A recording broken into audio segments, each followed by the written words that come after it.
자, 우리가 지난 시간에 아인슈타인 방정식 유도 과정을 좀 자세히 들여다봤었는데요. 방정식이 있으면 풀어야죠. 근데 가장 중요한 포인트 하나가 아인슈타인 방정식이 비선형 편미분 방정식입니다. 그 말은 웬만해서는 손으로 푸는 게 불가능에 가깝다는 일이죠. 선형 방정식들은 변수가 하나인 미분 방정식이든 편미분 방정식이든 일반적으로 쓸 수 있는 테크닉들이 많이 개발이 되어 있는데 비선형 방정식들은 비선형성이 조금만 들어와도 금방 문제가 굉장히 어려워져요. 그래서 아인슈타인 방정식을 일반적으로 푸는 건 거의 불가능에 가깝지만 가끔 잘 풀리는 경우가 있습니다. 뭔가 추가 조건이 있다는 얘기인데 그 추가 조건의 가장 대표적인 것은 대칭성이고요. 이미 알려져 있는 아인슈타인 방정식의 정확한 솔루션 중에 대칭성을 충분히 활용한 예시를 그리고 물리적으로도 중요한 예시를 오늘 들려고 하는데요. 여기 써 있는 것처럼 스페리컬 시메트리가 있고 스태틱하다는 조건이 하나 더 붙어 있는 경우인데요. 물리적으로는 간단해요. 그냥 중력을 가진 시스템 중에 뉴턴 시절부터 제일 많이 풀어본 대상이 거의 완벽한 구에 가까운 별이나 뭐 행성들이었단 말이죠. 꼭 뭐 아인슈타인 방정식이 아니더라도 대칭성이 있으면 방정식 풀이가 쉬워지는 건 사실이고요.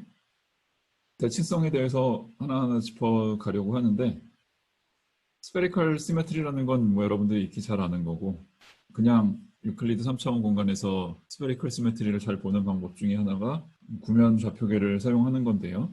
그래서 반지름 방향과 구면 방향 좌표 쓰는 법은 여러분들 익히 잘 알고 있고요. 이 dθ 제곱 플러스 sin θ 제곱 dφ 제곱 이 컨비네이션이 계속 나올 거기 때문에 매번 풀어서 쓰기가 귀찮아서 대문자 오메가를 도입을 해서 d 오메가 제곱이라고 쓰면 이만큼 내용을 담고 있다라는 약속을 물리교과서에서 많이 합니다. 그래서 우리도 그 약속을 따라갈 거고요. 그러면 4차원 시공간을 이 구면 대칭성을 포함한 상태에서 쓰면 어떻게 쓸 수 있을까 생각을 조금 해보면요. 구면에 해당되는 부분은 그냥 그대로 끌고 들어와야 될 거고 그 외에 반지름 방향 그리고 타임 방향은 모든 가능성을 일단 열어놓는 게 맞을 거예요. 이 단계에서 제가 이미 써놓은 게 세타나 파이가 저 d 오메가 제곱에 포함된 거 말고 다른 방식으로 들어온 거는 다 안 된다 라는 사항을 이미 반영을 해서 이렇게 간단한 모양으로 적은 겁니다. 뭐 그럴듯하게 들리지만 이걸 엄밀하게 증명하려면 어떻게 해야 될까 생각을 해보면 결국은 킬링 이퀘이션을 풀어야 되는 거예요.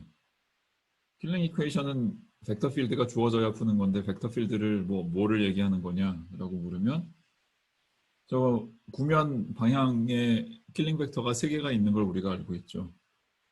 처음에 시작한 유클리드 3차원 공간 기준으로 하면 우리가 뭐 L3는 X, Y 미분, Y, X 미분 이런 킬링 벡터를 썼었고 다른 2개가 더 있는데 이거 다 극좌표로 바꿔서 쓸 수 있고요. 극좌표로 바꿔서 쓰면 뭐 당연히 반지름 방향 컴포넌트는 없고 구면은 탄젠트한 방향만 남는다는 거 알고 있고요.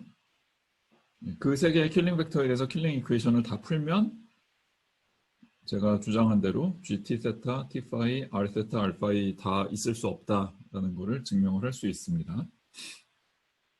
뿐만 아니라 살아남아 있는 성분들 TT, TR, RR 그 다음에 저 D 오메가 제곱의 개수인 F까지 이것들이 저 4개의 좌표에 대한 일반적인 함수일 수가 없고 구면 대칭성이랑 관계없는 R과 T의 함수일 수는 있지만 세타 파이 함수일 수는 없다.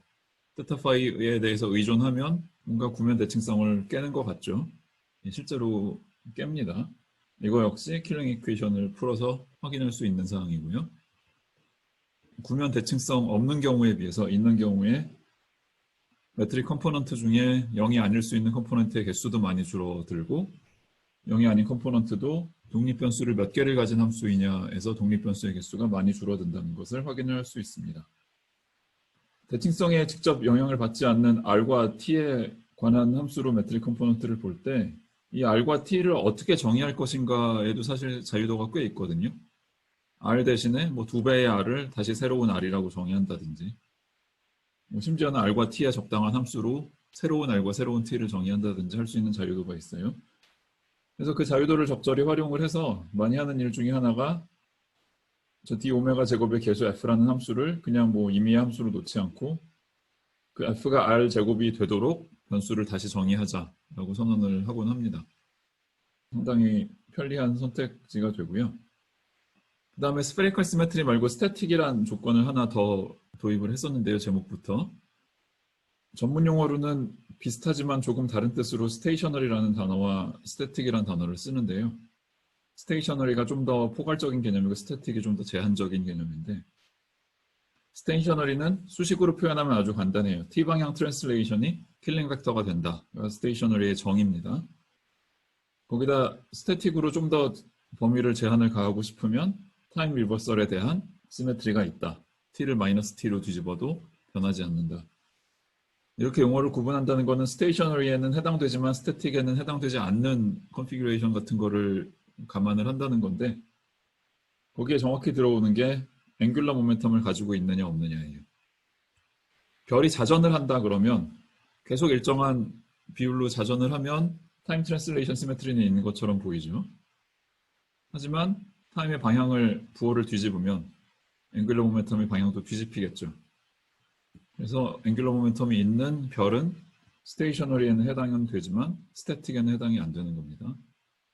조건이 까다로울수록 방정식이 간단해지고 방정식이 들어오는 함수들이 간단해질 거기 때문에 우리는 스태틱까지 요구를 하겠습니다. 스태틱 조건을 요구를 하면 GTT, GRR 함수는 더 이상 T 디펜던스가 있을 수 없고 트랜슬레이션 시메트리 때문에 그냥 R에 관한 함수가 되고요. 스태틱 조건의 일부인 타임 리버설을 적용을 하면 GTR 컴포넌트도 0이 된다는 걸 확인할 수 있습니다. 앵귤러 모멘텀이 있는 솔루션도 생각을 해볼 수 있는데요. 그리고 알려져 있는 솔루션도 있는데 그 앵귤러 모멘텀이 있는 솔루션은 GTR 컴포넌트가 0이 아니고요.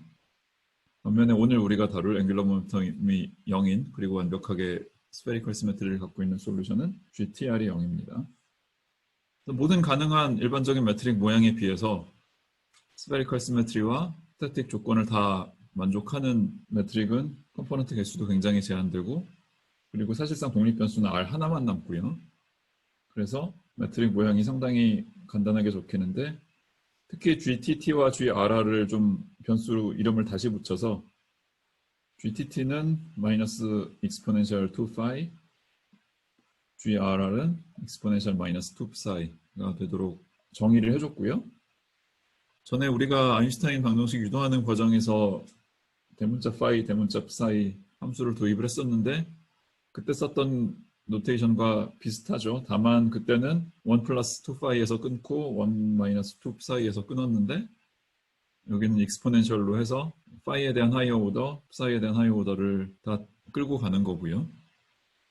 아인슈타인 방정식 유도하는 과정에는 어차피 파이, psi에 대해서 리니어 텀들만 킵을 했기 때문에 하이어 오더가 어떻게 되는지 중요하지 않았는데 지금은 우리가 시메트리를 활용해서 아인슈타인 방정식의 정확한 솔루션을 구하고 싶기 때문에 하이어 오더 텀의 모양이 어떻게 되는지도 중요합니다.